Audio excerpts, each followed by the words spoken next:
নীরব মুখে জীবনের গল্প।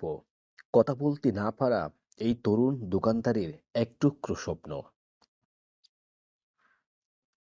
চট্টগ্রামের হাটহাজারী উপজেলার পতিপুর ১ নং ওয়ার্ড কারিগরপাড়া হাফেজ মাহাত্মে মিয়া শাহ রহমতুল্লাহ আলাইহি সুন্নিয়া ইবতেদায়ী নুরানি মাদ্রাসার পাশে ছোট্ট এই দোকান।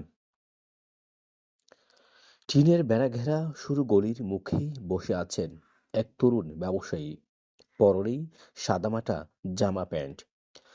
ছোট্ট একটি টেবিলেই রাখা কাচের বয়াম ভর্তি রঙিন টপি, পাশে ঝোলানো চিপস আর চানাচুরের প্যাকেট।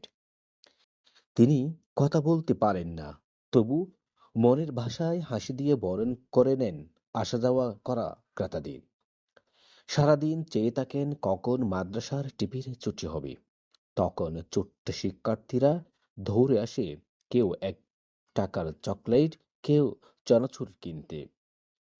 শিশুদের হাতে কয়েনের কটকটি শব্দ যেন তার প্রাণের সান্ত্বনা। কোনো ভিন্নতা বা প্রতিবন্ধকতা তাকে দমিয়ে রাখতে পারেনি। ক্ষুদ্র দোকানকেই জীবনের আশ্রয় বানিয়ে বাঁচার সংগ্রাম চালিয়ে যাচ্ছেন।